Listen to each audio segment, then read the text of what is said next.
श्री को आमंत्रित करती हूँ बिना किसी विलंब के।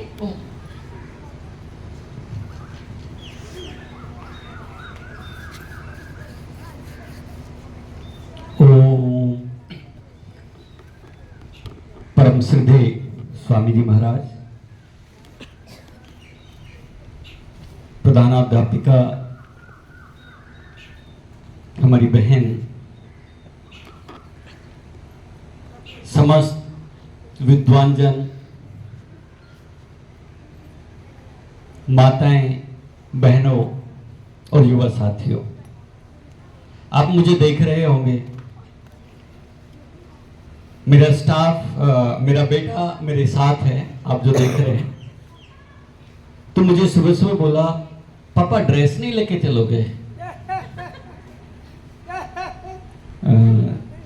क्योंकि एक प्रोफेशनल लाइफ होती है और एक पर्सनल लाइफ होती है। तो मैंने कहा बेटा ये ना कॉमर्शियल शो नहीं है, ये मेरा अपना प्रोग्राम है। आप किस किस को अभी प्यास लगी है एक बार हाथ खड़ा करें। हाँ, 1 2 3 4 5, वेरी गुड। और किस किस को भूख लगी है? हाँ, क्योंकि मेरा एक मानना है, इंग्लिश में आप उसे इक्वल बोलते हैं और संस्कृत में सम बोलते हैं और हिंदी में बराबर बोलते हैं। अगर मैं आपके साथ हूं और आप मेरे साथ हैं, जब तक मन के अंदर कोई विकार चल रहा होता है तो हमारा ध्यान सदैव विचलित रहेगा, चाहे वो ज्ञान हो या शिक्षा हो या भंडारा हो। तो अभी 5 मिनट के बाद एक बार आप पानी पिएंगे और जो भी आपको जरूरत की चीजें हैं, क्योंकि लगातार इतनी देर से बैठे हैं। और मैं सबसे पहले क्षमा चाहता हूं क्योंकि 10 बजे का टाइम था और मुझे आने में देरी हुई, क्योंकि मैंने सोचा था 110-15 किलोमीटर है, 1.25 से 1.5 घंटे में पहुंच जाएंगे। लेकिन थोड़ा सा रास्ता, क्योंकि मैं इस रोड पे, इन रास्तों पे सन 2000 से आ जा रहा हूं, लेकिन काफी दिनों से आना जाना नहीं हुआ। तो मैंने सोचा रोड तो बहुत अच्छे बन गए हैं, फिर भी जगह जगह छोटे मोटे जाम, तो उसके लिए मैं सभी से क्षमा चाहता हूं। तो मैं सभी को एक चीज छोटी सी बताने जा रहा हूं, हमारी सभ्यता और संस्कृति। क्योंकि जादू तो आप देखेंगे और जादू का भी जन्म आपकी तरह ही हुआ। जैसे आप सभी हैं, तो 92 में मैं भी शारदेय कार्य युवक परिषद के साथ जुड़ा और 94, 92, 93, 94, 95, 1992, 93, 94, 95, 96 में प्रदेश के और सभी शिविरों में मैं जाया करता था। अब आप सोचेंगे कि 5 दिन या 8 दिनों में हमें क्या मिलता है। मैंने आपसे पूछा कि पानी पिया, तो जिन बच्चों ने कहा अब मतलब प्यास लगी है, तो आपने कहा हाँ प्यास लगी है। यानी कि आपने अपनी बात को स्पष्ट रूप से रखा तो खुशी हुई, समझ गए। अगर हम मन के अंदर उस प्रश्न को रखते हैं तो हम सदैव उलझ जाते हैं, होता नहीं होता। और आज हमारे संस्कृति के अंदर केवल वेस्टर्न कल्चर पनप चुका है, सभ्यता और संस्कृति विलुप्त होती जा रही हैं। हम कितने भी पढ़ लें, लेकिन हर माँ बाप एक चीज सोचता है और हर बेटी एक चीज सोचती है, लास्ट की शादी होगी, लड़के की शादी होगी, क्या देना है क्या लेना है। होता नहीं होता। जितने यहां बड़ी माएँ हैं, बड़े बुजुर्ग हैं या जिनके बच्चे बड़े हो गए, वो एक ही मन में सवाल होता है, बच्चे को कुछ पढ़ा दें उसके बाद शादी कर दें। होता नहीं होता जी? लेकिन मेरे पास 15 कंपनियां हैं, मेरी प्राइवेट लिमिटेड कंपनियां हैं और वर्ल्ड की टॉप मोस्ट 5 कंपनियों में मेरी कंपनी आती है। अगर आप गूगल पे, क्योंकि सुना सबने होगा, डायरेक्टली मुझे कोई नहीं जानता होगा। और लगभग 85 लड़कियां ही काम करती हैं, लेडीज काम करती हैं। अब उसका लॉजिक क्या है? मुझे सब कहते भाई साहब आप जेंट्स क्यों नहीं रखते? मैंने कहा आज का जेंट्स विलुप्त होता जा रहा है, लेकिन आज की बालिकाएं और महिलाएं घर को भी चलाती हैं और घर को बचाने की भी कोशिश करती हैं। कुछ ही अपवाद हैं जो घर और परिवार को बिगाड़ने या उसको कलंकित करने का काम करती हैं। तो ये शिविरों का आयोजन जो आपने देखा, ये गुरुकुल की स्थापना सन 2001 से हुई। 2002 से यहाँ क्लासें स्टार्ट की गई। लगभग यहाँ 80 से ज्यादा बच्चे पढ़ रहे हैं और 180 से ज्यादा बच्चे आज इस शिविर में भाग ले रहे हैं। तो 5 लोगों को जोड़ना परिवार को बड़ा मुश्किल होता है, और जो कार्य करने वाले मुखिया होते हैं ना, आचार्य जी हैं, बहन जी हैं, उनको पसीना आया रहता है भर सर्दी में। यार इतने बच्चे, किसी को शिकायत ना हो जाए, किसी को खाने में कमी ना मिल जाए, कोई बच्चा भूखा ना रह जाए, किसी का पेट खराब ना हो जाए। तो चिंता आपसे ज्यादा उस मुखिया की हो जाती है जो इस काम को कर रहे हैं।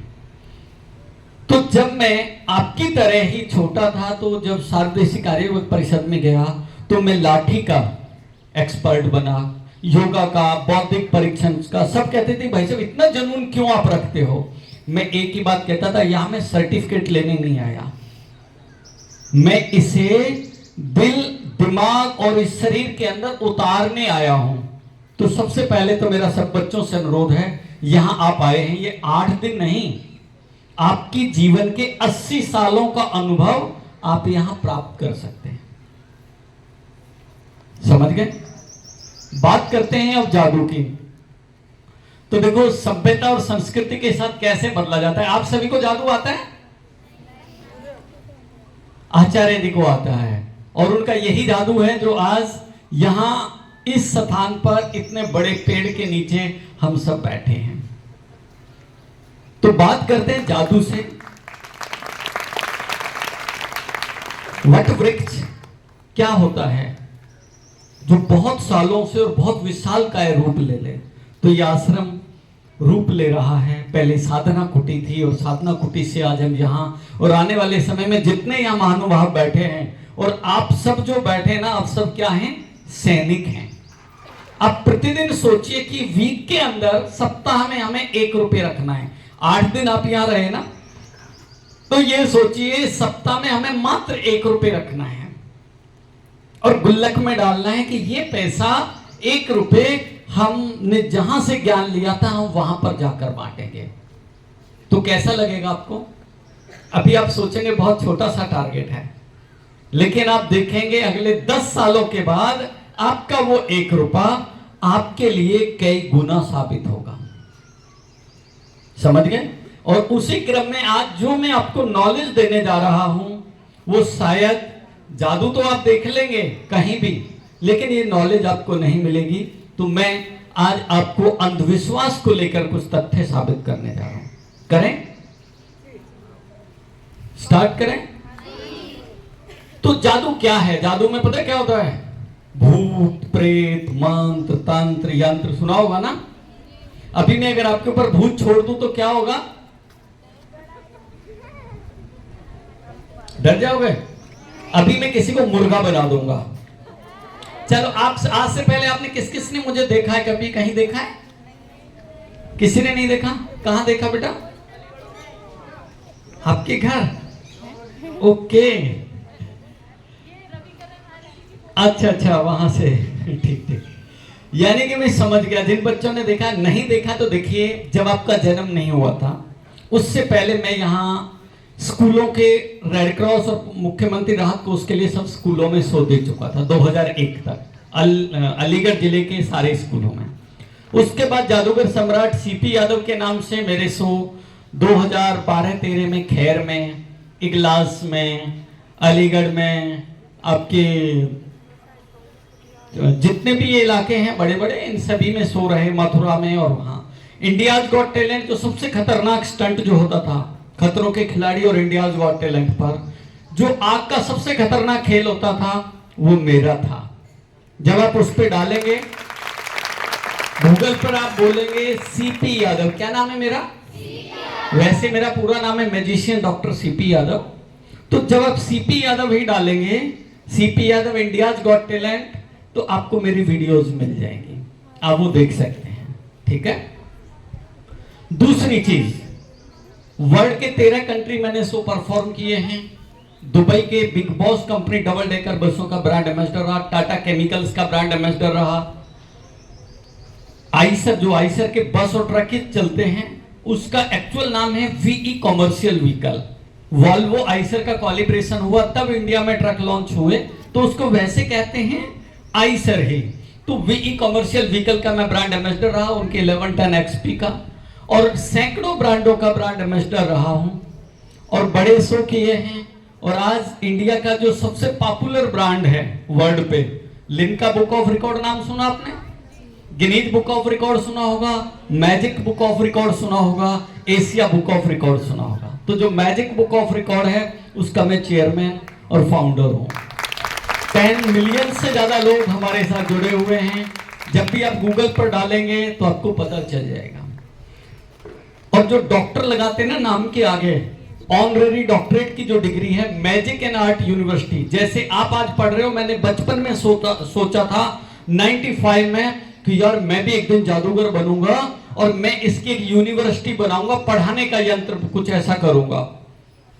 तो 10 साल के संघर्ष के बाद पिछले 3 साल पहले मुझे मैजिक एंड आर्ट यूनिवर्सिटी का अप्रूवल मिला और उसके माध्यम से वर्ल्ड के उन लोगों को हम डॉक्टरेट अवार्ड देते हैं। तो जब गूगल पर आप डालेंगे डॉक्टरेट अवार्ड तो वो हमारे द्वारा जाता है।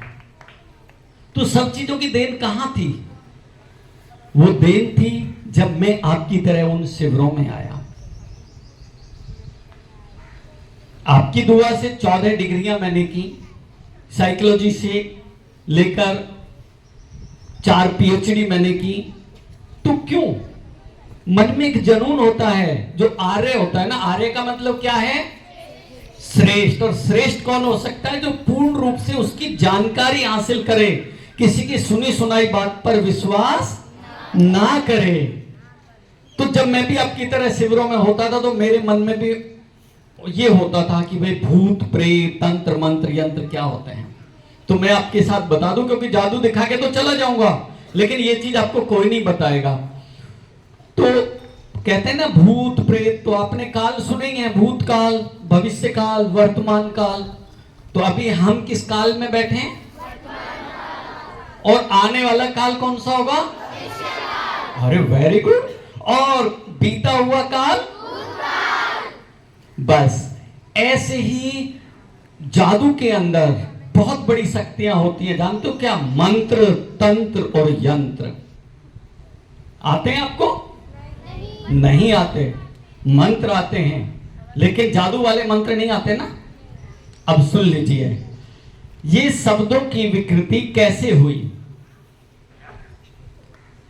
अब इसको आप समझिए ध्यान से। ना कोई भूत होते हैं ना प्रेत होते हैं, एनर्जी होती है। क्योंकि ह्यूमन नेचर से जो चीज डेवलप हुई, क्रिएट हुई, वो कन्वर्ट होती है। तो एनर्जी कभी नहीं मरती। कई बार आप देखते हैं ना, अच्छे लोगों के पास आप बैठते हैं आपको सत्संगत आती है, बुरे लोगों के पास बैठेंगे तो आपको दुर्व्यसन आएंगे। तो अंतर क्या है? एनर्जी कन्वर्ट होती है। तो अच्छे लोगों के साथ आप बैठिए, बड़े बुजुर्गों के साथ बैठिए, अच्छी बातें मिलेंगी। तो मंत्र, तंत्र और यंत्र, इसको सुन के सब लोग चक्काचौंध हो जाते हो, भाई साहब वो तांत्रिक क्रिया करेगा। क्या है ये? मंत्र संस्कृत में कहते हैं मंत्र, और हिंदी में कहते हैं लेख, और इंग्लिश में कहते हैं राइटिंग, लिटरेचर। समझ गए? सबसे पहले हम मंत्र, अब मंत्र को आप गायत्री मंत्र बोलते हैं, आप डेली बोलते होंगे, ओम विश्वानी रेवै सविता दुर्तानी परा सुबह यद भद्रम तन्या सुबह। तो जब आप बोलते हैं इसको हिंदी में अनुवाद करेंगे तो क्या होगा? एक लय में बोलने वाले शब्दों को हम मंत्र कह देते हैं, और उसे हम नॉर्मल भाषा में बोले तो उसे गद्य कह देते हैं। उसमें सारा सार बना होता है। मंत्र के बाद आता है तंत्र, आता है ना। तंत्र किसे कहते हैं? तंत्र यानी प्रैक्टिकल, यानी प्रयोग को। अब आप हवन जलाते हैं तो क्या है वो? पहले हमने मंत्र को किया कि वे ऐसा करने के बाद हम ये बोलेंगे। फिर क्या हुआ? तंत्र, कि हमने ताना बाना बुना। पहले आप कुंड लगाने की बजाय कुंड रखा, पहले सामग्री डाल दो, फिर उसके ऊपर समिधा डालिए, तो क्या होगा? रिजल्ट नहीं आएगा। इसलिए उस तंत्र को बनाया कि वे पहले कुंड लगाया जाए, फिर समिधा रखी जाए, समिधा के बाद उसमें अग्नि प्रज्वलित की जाए, फिर उसमें आहुतियां डाली जाएं, क्योंकि एक्चुअल उसको जलने के बाद जो सुगंधी आती है, जो ऑक्सीजन भंडार हम इस वायुमंडल में मिलता है और जो हम सबको मिलता है, वो हमारे लिए लाभकारी है।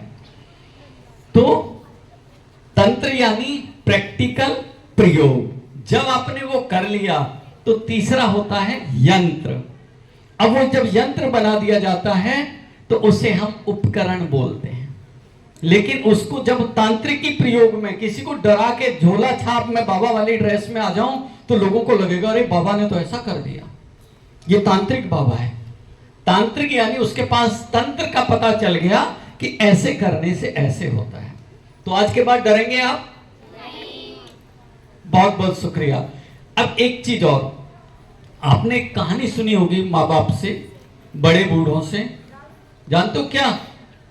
परियां होती हैं और वो परियां रात्रि के समय आवाज करती हैं और उनके घुंघरों की आवाज आती है। सुना है ना? नहीं सुना? दादा दादी की कहानियों में बड़े बुजुर्गों ने तो सुना होगा। मुझे मेरे दादाजी कहानी सुनाते थे, और जब कहानी सुनाते थे तो वो कहते थे राजा था, एक रानी थी, वो रानी मतलब परियां आई और परियां राजा को, उस लड़के को ले गई और उन्होंने उसे बहुत धनवान बना दिया, सोना चांदी दे दिया। तो मैं क्या करता था, जब आपसे भी छोटा था, मैं कहानी सुनने के बाद अगले दिन मैं चुप निकल जाता था। रात को जगह, सब सो रहे हैं, एकांत में जाके मैं परियां ढूंढने जाता था कि कोई परी मुझे आए और मुझे पसंद करके ले जाए, मैं भी धनवान बन जाऊंगा। समझ गए? क्योंकि वो कहानी बचपन में हमारे मन में आ जाती है। बच्चे, आपको कोई गाली देता है तो आप गाली बोलने लगते हैं, और अगर कोई नमस्ते कहने लगे आप नमस्ते कहने लगेंगे, कोई राधे राधे कहने लगे आप राधे राधे कहने लगेंगे। क्यों? क्योंकि हम प्रचलन में चल गए। क्योंकि हमारे काफी बुजुर्ग भी हैं, तो मैं ये टॉपिक इसलिए कर रहा हूं। तो जानते हो मधु, उस चीज के लिए मैंने कितने साल सोचा, ये कहां है परियां? सुना तो होगा ना जी बुजुर्गों ने। लेकिन वो परियां क्या होती हैं बता दूं अब आपको। मैंने मधुमक्खी पालन का जब ट्रेनिंग की 8 दिनों की, तो मैं जब वहां, उन्होंने कहा कि एक रानी मक्खी होती है और 1.5 लाख से ज्यादा उसमें गार्ड मक्खियां होती हैं, और वो जब गर्मियों में शहद पिघलने लगता है, पिघलेगा कब? जब हवा नहीं चलेगी, गर्मी बढ़ जाएगी। तो वो हवा जब नहीं चलती, और विशेष रूप से ये घटनाएं कब होती हैं? एक होती है पूर्णमासी और एक होती है अमावस। ये मनुष्य का जीवन, क्योंकि मैंने एस्ट्रोलॉजी पढ़ी है बेसिकली, और एस्ट्रोलॉजी के अंदर क्या है, ग्रह या जो हमारे चंद्र सूर्य हैं उसका कैसे प्रयोग। चंद्रमा पानी का सूचक है, और जब चंद्रमा पूर्ण होता है तो जमीन का पानी का वाटर लेवल ऊपर आ जाता है, मनुष्य का भी वाटर लेवल, इसलिए गुस्सा आता है, इसलिए उपवास व्रतों का प्रयोजन चलाया गया। तो जब चंद्रमा शीतल होता है यानी अमावस आने लगती है, तो हवा की गति धीमी हो जाती है, क्योंकि समुद्रों में, महासागरों में ज्वार भाटा डाउन हो जाता है, पानी का, हवा का वेग कम हो जाता है। और उस पूर्णमासी के समय, उससे 5 दिन आगे और पीछे, वो मधुमक्खियां रात्रि के समय जब हवा बिल्कुल नहीं चलती और शहद टेम्परेचर बढ़ता है, तो वो अपने पंखों को फड़फड़ाती हैं ताकि उसे कूलिंग का काम दे सकें। और जब सोचिए 2 से 2.5 लाख मधुमक्खियां पंखों को फड़फड़ाती हैं, तो वो एक दूसरे में जब वो टकराते हैं तो वो सुंदर परियों के घुंघरों की आवाज आती है। समझ गए? अब आप सोचेंगे छोटे छोटे राजों को निकालने के लिए कितनी मेहनत करनी पड़ती है, ये प्रैक्टिकल है। तो जब मैंने इस चीज को पढ़ा, उन्होंने तो बताया मधुमक्खियां ऐसे अपने आप को कूलिंग करती है, लेकिन मेरा बचपन का दिमाग ये था कि अरे ये तो वही चीज आ गई, परियों वाला किस्सा। ट्रेनिंग करके आया, आते ही जिस खेतों पे परियां आती थी, हम गए, देखा हाँ मधुमक्खी का छत्ता भी है। शाम के टाइम जब खेतों से सब आ गए, हम लुक्का लगा के उसको उड़ा के आ गए। 5 दिनों के बाद वहां एक भी परी नहीं आई। तो बताइए, आप डरेंगे या समझेंगे? दूसरी चीज, मैं आयुर्वेद रत्न हूं और lecturer first aid and home nursing हूं नेशनल लेवल पे। तो मेरे से बहुत से लोग पूछते हैं, आप बच्चियां हैं, सारी लड़कियां हैं, दीदी ने आपके अच्छे अच्छे आचार्य जी डेली करा रहे हैं, तो आपको बताया होगा। एक छोटी सी चीज मैं आपको बता दूं, जीवन में कभी भी नाभि पे तेल लगाना कभी मत भूलना, पैरों की उंगलियों पे कभी भी तेल लगा के मालिश करना कभी मत भूलना। सप्ते में 3 दिन तो जरूर लगा लेना।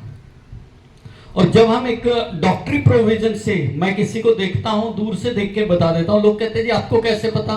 आपको भी बता दूं, जो माताएं बहनें हैं, हमेशा महिलाओं को, लड़कियों को जो रजस्वला का दिन आते हैं वो या तो पूर्णिमासी से 3 दिन पहले 3 दिन बाद होंगे, या अमावस्या से 3 दिन पहले 3 दिन बाद होंगे। ये सिंपल सा फॉर्मूला है। तो बच्चों की केयर करने के लिए हमें बहुत मौका मिल जाता है, समझ गए?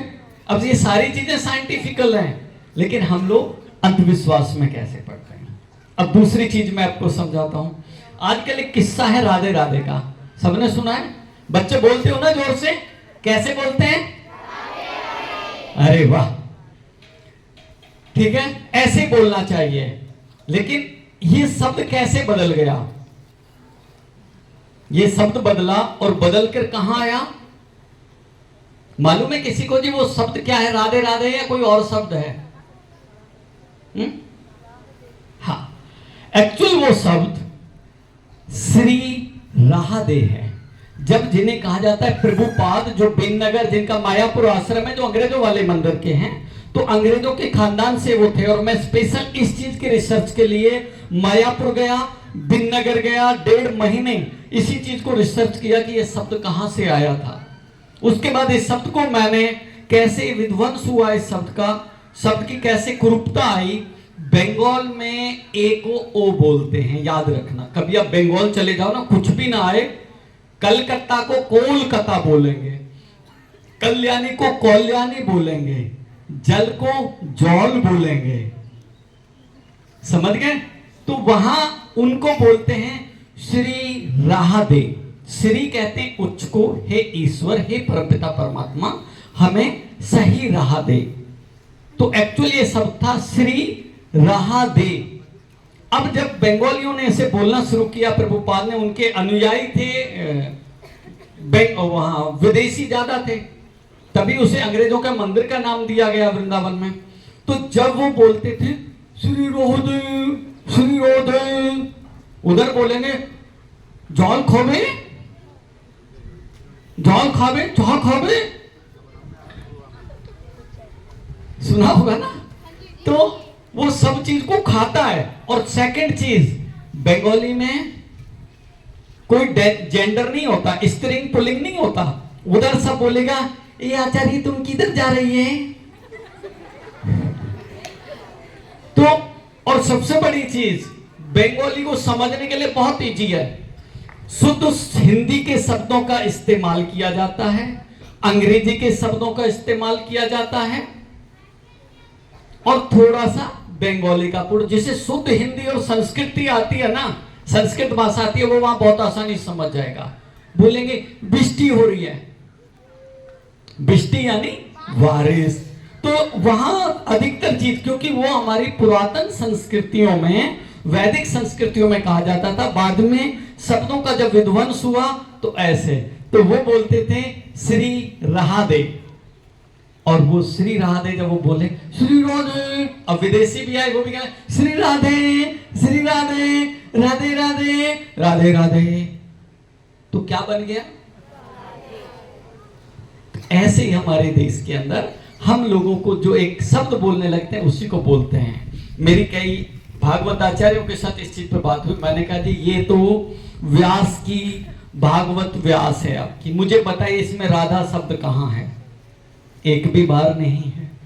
मेरे दोस्त हैं, बहुत अच्छे आचार्य हैं, तो बोले समाज में जैसा चल रहा है हमें ऐसा चलाना पड़ता है, लेकिन भैया वेदों में और सत्य ज्ञान पे जो श्रेष्ठ है उससे ऐसे नहीं चलना होता। अब दूसरी चीज मैं बताता हूं इसी चीज को प्रूव करते हुए। बताइए बांके बिहारी मंदिर कोई गया है आप में से? बताओ किस किस ने वहां घंटी बजाई है? बड़ी वाली बजाई या छोटी वाली बजाई है? छोटी वाली। हाँ, हमारे बड़े बुजुर्ग हैं, कोई गया होगा ना कभी तो। कौन सी वाली घंटी बजाई थी वहां, बड़ी वाली या छोटी वाली? अब मैं आपको बता देता हूं, बड़ा विचित्र आपको लगेगा। प्रैक्टिकल का मतलब यही होता है कि प्रयोगों द्वारा उसे प्रूव करना। पूरे बांके बिहारी मंदिर में आपको घंटी नहीं मिलेगी। तो बजाएंगे कहां से? क्योंकि वो बाल रूप है और बच्चे को तो कुछ पता ही नहीं होता, तो फिर राधा कहां से आ गई?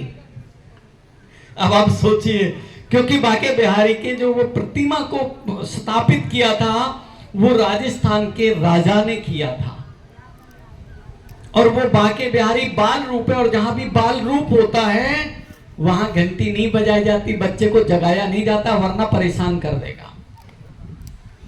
समझ गए?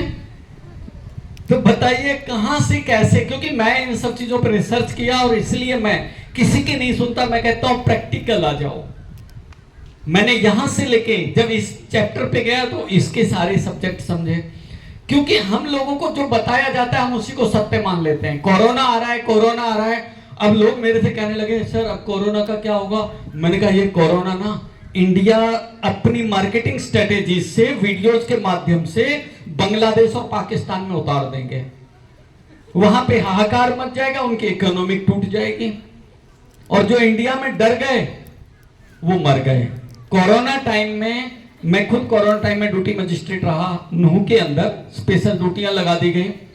मैंने कभी मास्क नहीं पहना और मैं कहता था सबसे मिलो, और जितने लोगों की डेथ हुई थी ना कोरोना की, वो उनकी हुई थी जिनको ले जाकर सेंटर में भर्ती कर दिया गया, और जो घरों में रहे ना या गांवों में रहे, एक मरा हो तो मुझे बता दीजिए। क्योंकि वहां क्या होता था, आप आज 3 दिन किसी पिल्ले को भी अपने साथ रख लीजिए, अगर उसे 10 मिनट दूर करोगे वो रोने लगेगा।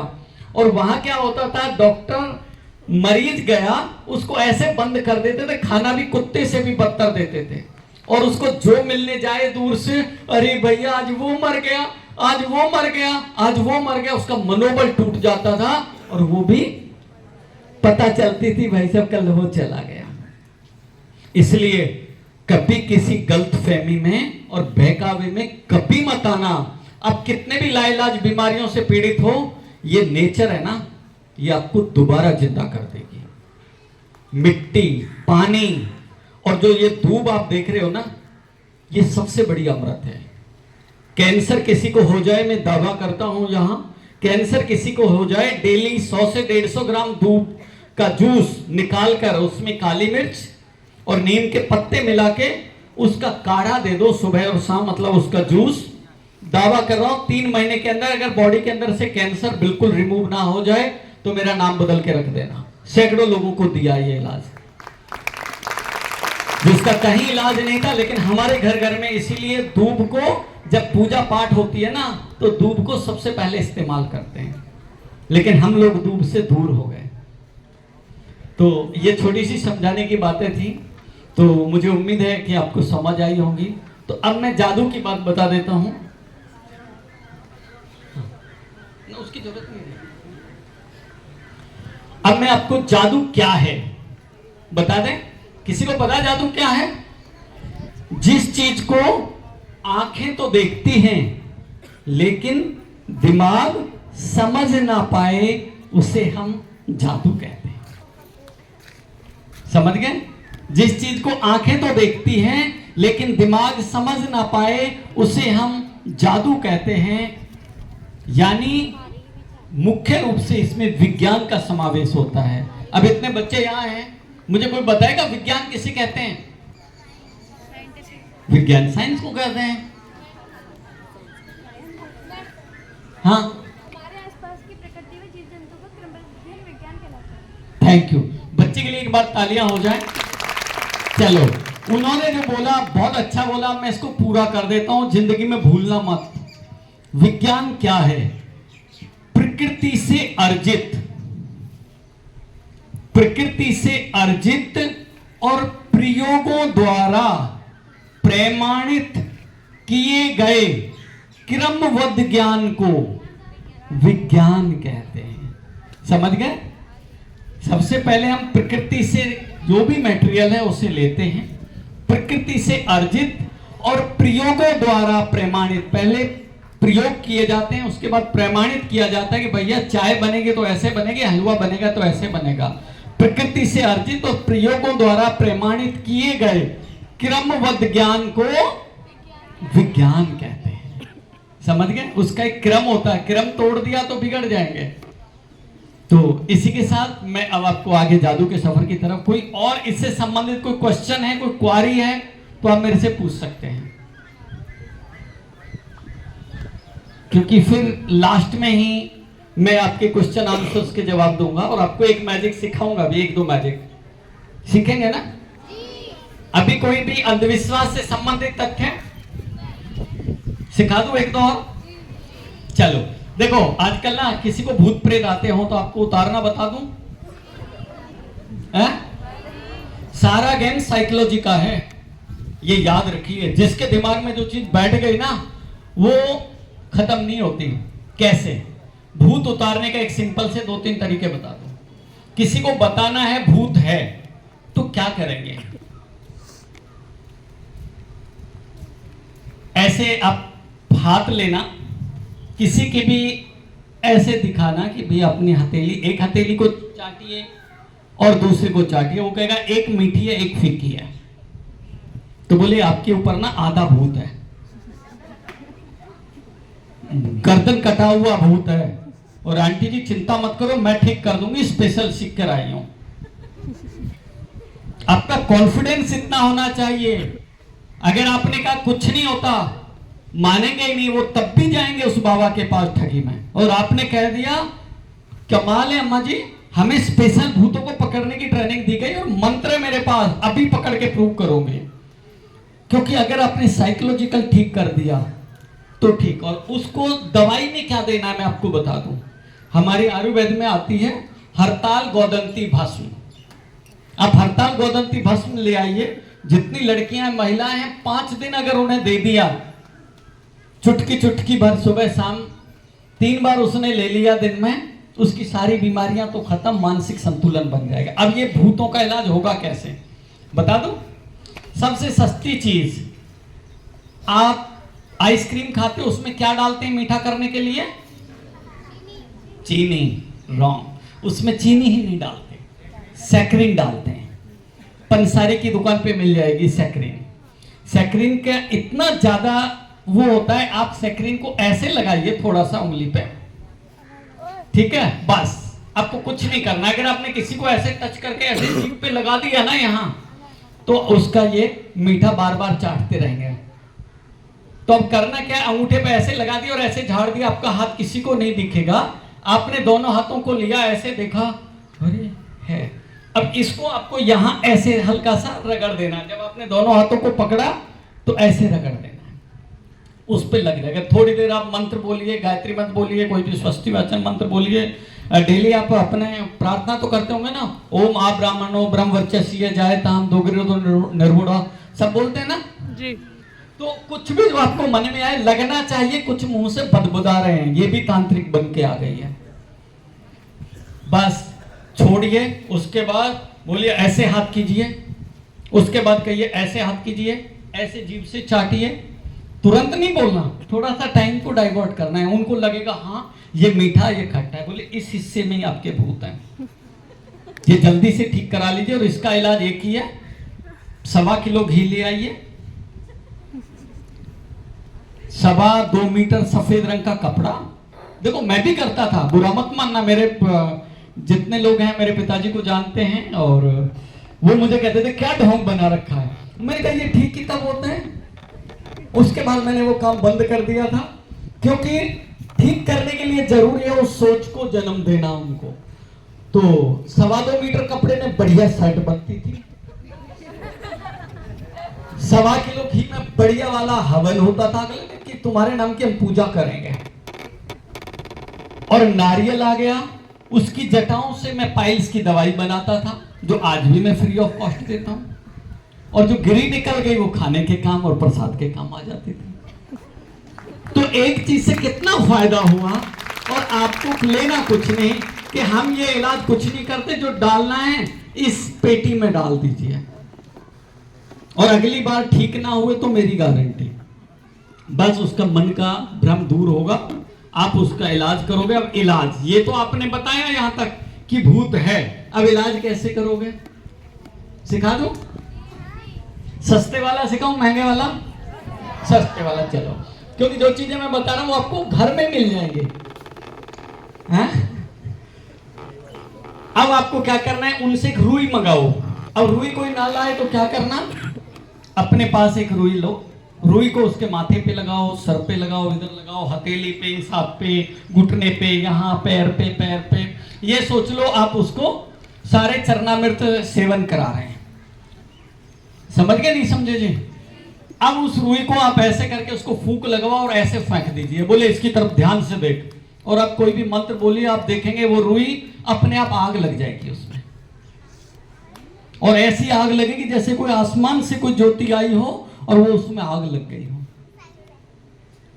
साइंस तो है ही बेटा। आता है किसी को ये? नहीं आता, सिखा दे। तो बहुत बाबाओं को देखा होगा ये करते हुए। अभी एक और हमारे सिद्ध बाबा है, वो किसी के भी मन की बातों को बता देते हैं। मैं भी आपके मन की बात बताऊंगा, चिंता ना करना। तो बहुत से बाबाओं को सिखाया मैंने, नाम में किसी का लूंगा नहीं। आते हैं, अभी मेरा तो काम है, मैं कहता हूं भैया तुम्हारा कर्म तुम जानो, मेरे को तो पैसा दोगे तो मैं तुम्हारे को सब कुछ सिखा दूंगा। तो सब कुछ है जादुई क्रिया, और जादू क्या है? विज्ञान। समझ गए? अब ये होगा कैसे? आप पोटासियम परमैंगनेट नाम सुना होगा, लाल दवाई क्रिस्टल वाली आती है, हर मेडिकल स्टोर पे मिल जाएगी, 10 रुपए के दे देगा, पोटासियम परमैंगनेट। और दूसरी चीज प्योर ग्लिसरीन, ठीक है। अब आपको क्या करना है, उस रुई के अंदर थोड़ी सी 2 चुटकी के करीब, यानी 1/4 चम्मच लाल दवाई अंदर डाल लीजिए और रुई को बंद करके रख लीजिए, कुछ नहीं दिखना। अब आपने घी जो रखा हुआ है, घी की जगह कटोरी में ग्लिसरीन रखी हुई है। आप क्या कीजिए, उसको जब पूजा करा दें, पूजा कराने के बाद उसमें से थोड़ी सी ग्लिसरीन, उसमें जितनी मात्रा उसकी थी लगभग उतनी ही ग्लिसरीन की डाल दीजिए। अब उसे डालने के बाद जब तक आप उसे मिलाएंगे नहीं, जब ग्लिसरीन अंदर जाके रिएक्ट करेगी तो आपके हाथ में पता चल जाएगी हाँ अब ये रिएक्शन होने लगा है, खुसर फुसर होने लगी है, तो आप तुरंत उसे फेंक दीजिए।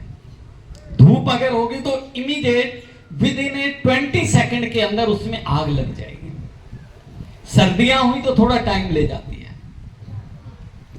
और जैसे आग जलेगी उसको तुरंत एक बोतल लीजिए, बोतल में टाइट उस भूत को बंद कीजिए जिसको जला दिया, और कहना अब इसे ले जाके ना गांव के सिमाने से दूर ले जाके फेंके और गाड़ देना, और आज से भूत खत्म।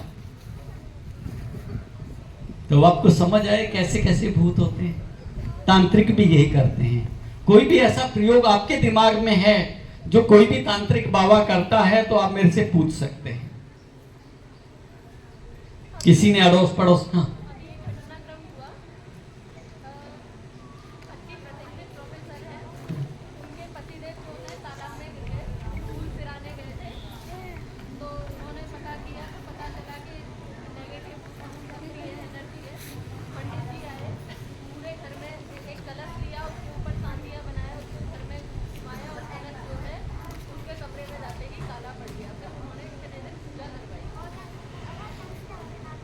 अब समझ गए ये सारा क्या है। अब आप भी ऐसा कर सकते हैं। जानते हो क्या है, कोई भी सिल्वर का कलश हो या मेटल का, उसका हर किसी के साथ दूसरा रिएक्शन होता है। मेरे से लोग खरीदते हैं, कौड़ी जो होती है वो कौड़ी हवा में उड़ती है, चावल अपने आप खड़ा हो जाता है। अब लोग खरीदते हैं और मैं बेचता हूं, बोले जी इससे हम ये कर देंगे। तो जो भी एक सारी क्रियाएं ये सब अंधविश्वास को जन्म देने वाली हैं। और वो क्या है, आप कितना भी बड़ा, हिंदी में बोलते हैं दाल चिकनी, दालचीनी नहीं, दालचीनी तो मसाला है, दाल चिकनी, जिसे इंग्लिश में बोलते हैं मर्क्यूरी क्लोराइड। कितना भी बड़ा सिल्वर का टुकड़ा आप ले लीजिए, अगर ये सिल्वर का पैनल है, अगर उस पर मर्क्यूरी क्लोराइड थोड़ा सा ऐसे टच कर दी तो वो पूरा भस्म बनना शुरू हो जाएगी, उसमें रिहारा लग जाएगा और वो खत्म नहीं हो सकती, वो गल के खत्म हो जाएगा एल्युमिनियम। समझ गए? किसी को, जो महिलाओं के घरों में, अधिकतर महिलाओं के सुना होगा ना, कपड़े में दाग दाग हो गए, कपड़े कट गए, जल गए, क्या करते हैं उसमें सल्फ्यूरिक एसिड, जो तेजाब होता है ना टॉयलेट साफ करने वाला, उसका एक ढक्कन लेते हैं, 2 लीटर पानी में मिला देते हैं, वो लाइट तेजाब बन जाता है। अब क्या करते हैं, उसको गंगा जल कह कर दे देते हैं, भाई इसे ना अपनी सास, अपनी बहू के सारे कपड़ों पे छिड़क देना और कोई देख ना ले। जिस भी कपड़े पे वो दाग आ गया, वो कपड़ा कुछ देर के बाद वहां से ऐसे गल के कट कट के खत्म हो जाएगा, पता भी नहीं चलता किस जानवर ने काटा है और किस चीज से कटा है। तो ये सारे खेल तांत्रिक बाबा लोग अपने अपने तरीके से करते हैं, तो किसी भी अंधविश्वास में आने की जरूरत नहीं है। तो अब मैं मैजिक के सफर की तरफ चलूंगा और आपको ये भी दिखाऊंगा, और भी कोई प्रयोग आपको पूछने हैं तो मैं बता दूंगा, लेकिन ज्यादा बच्चों को भी बहुत ज्यादा बताने की जरूरत नहीं है, लेकिन इलाज जरूर करना, इलाज करने में मजा आएगा। और दूसरी चीज बता, हाँ नजर क्या होती है, नजर लगना ठीक है या गलत? देखिए, जो नजर लगना है ये एक वैज्ञानिक सिद्धांत है, जिसे हम कहते हैं ऑरा एक विल। अगर आप दिल से, आप बुजुर्गों के पास जाते हैं, बुजुर्ग क्या देते हैं, बेटा सदा खुश रहे। अब उसमें 2 थॉट्स होते हैं, एक होता है जा तेरा नाश हो, एक होता है जा तेरा ये हो। क्योंकि जो हम वॉइस बोलते हैं, वॉइस थेरेपी ऐसी है, आप सबके काम आएगी ये जिंदगी में। कहीं भी आपने किसी को देख लिया, अरे कितनी सुंदर लड़की है, कितनी अच्छी लग रही है इस पे साड़ी, बस आपका जो टुक लगना हुआ, वो टुक क्या है, वो टुक दिमाग पर नहीं, उसका टुक उसकी वॉइस है। वॉइस थेरेपी एक ऐसी थेरेपी है, आप ये सोचने लगो यार मैं बीमार हो रही हूं, मैं बीमार हो रही हूं, 7वें दिन आप डेफिनेट बीमार हो जाएंगे। दुनिया की कोई ताकत नहीं आपको बचा ले। आपके पास धन नहीं है, आप एकांत में बोलिए, हे प्रकृति, हे नेचर, मुझे धन दे, मुझे इस चीज के लिए जरूरत है, मेरी ये शिक्षा रुकनी नहीं चाहिए। वादा करता हूं, अगर कभी भी आपकी पढ़ाई में आपको रुपए ना मिले तो मुझे कह देना, सर मैंने दिल से मांगा, 5 बार आवाज लगाई, 7 बार आवाज लगाई इस नेचर के लिए, और उसने मुझे धन नहीं दिया मेरी जरूरत के लिए। उस दिन मुझे फोन करके कह देना, सर आपकी बात गलत निकली। हमारे बुजुर्ग बैठे हैं, उनको भी मैं ये कहता हूं, जो चीज आपको मांगनी है ना, उसे इस नेचर से आप मांग लीजिए। चाहे मंदिर जाना या मत जाना, कहीं जाना या मत जाना, इस नेचर सब जगह व्याप्त है। इस हवा में बोलोगे वो रिटर्न आएगी, कुएं में हम बोलते हैं तो रिटर्न आवाज आती है, हम इस नेचर को बोलते हैं तो रिवर्स आती है। तो ऐसे जो नजर लगना है, जब आदमी अपनी उस दृष्टि से टोकता है ना, अरे आचार्य जी का कितना तगड़ा मकान है, देखो कैसे बना लिया, मोटा खा लिया होगा। अब अगर उसमें टुक लगा दी कि मोटा खा लिया होगा, तो उसकी जो हाय थी ना वो खत्म हो गई। इसीलिए पुराने लोगों को सुना होगा कि वो हाय किसी की लग जाए ना, जो किसी के लिए बोलते नहीं थे, और अगर बोल दिया तो वो पूरा होता था। तो ऐसे हमें वो नजर लगती है, उस नजर यानी वो वेव्स है, वॉइस वेव्स, जो तुरंत उस व्यक्ति को इफेक्ट करता है और वो बीमार हो जाता है। और उन सब का एक ही उपचार है, झुक जाना। सदैव आप नमन हो जाओ अपने बुजुर्गों के सामने, कोई नजर, कोई जादू टोना, कोई आपका कुछ नहीं बिगाड़ पाएगा। ये उन्हीं का बिगाड़ेंगे जो झुकना नहीं जानते। आप सदैव अपने माँ बाप, अपने गुरुजनों के प्रति नमन रहें, उनको झुक जाएं, तो जो नजर है वो आपकी सर के बल नीचे उतर जाएगी। क्योंकि जिसके ऊपर बुजुर्गों का आशीर्वाद होता है, गुरुओं का आशीर्वाद होता है, उसकी कोई नजर कुछ नहीं बिगाड़ सकती। मैं आपके सामने जीता जागता उदाहरण हूं, ठीक है। मुझे बहुत लोग कहते हैं, सर आपकी आपको नजर लग जाती है। मैंने कहा लगने दो, समझ गए। इसीलिए जब आप घर में प्रवेश करते हैं तो क्या कहते हैं, धरती को चूम लो। यज्ञ करते हैं तो आप क्या कहते हैं, सभी गुरुजनों को और बड़ों को नमन कर लो। अरे भाई उतर गई नजर, समझ गए। तो बाकी जो टोटके करते हैं वो टोटका एक बहाना होता है, उस टोटके के बहाने से जो आपके ऊपर से नजर भी उतारता है ना, घर की बड़ी बूढ़ी, वो क्या करती है, बस तो चुप बैठ जा। जो आप 3 मिनट नीचे मुंह करके बैठे और उसने नजर उतारी, यानी वो नजर उससे नहीं उतरी, वो नजर उतरी जो आपने नीचे गर्दन कर ली थी। आप झुक गए, नजर उतर गई। ये साइंटिफिकल रीजन से और नेचर की देन है। ठीक है दीदी, मैं चाहूंगा कि मैं मैजिक शो शुरू करूं, फिर नॉन स्टॉप रहेगा मैजिक शो। अगर बच्चों को 5 मिनट के लिए, किसी बच्चों को क्योंकि पानी पीना है या वॉशरूम जाना हो, तो बारी बारी से, ताकि फिर शो शुरू होने के बाद पौना घंटा आपको लगेगा।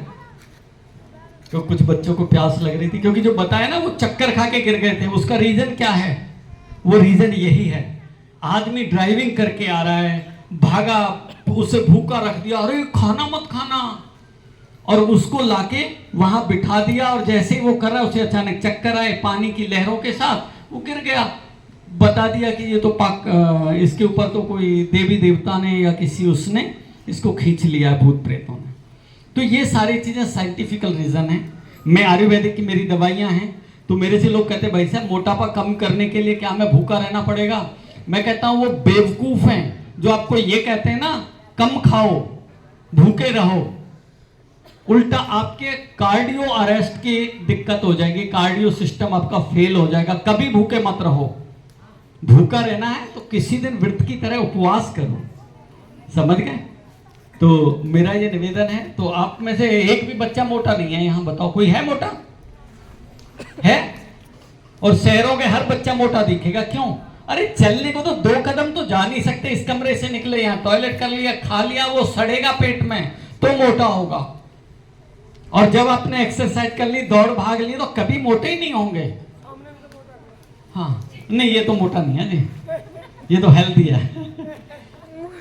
तो आप दीदी एक बार बच्चों को अपने हिसाब से परमिशन दे दो, 5 मिनट जो पीछे भी जो भी हैं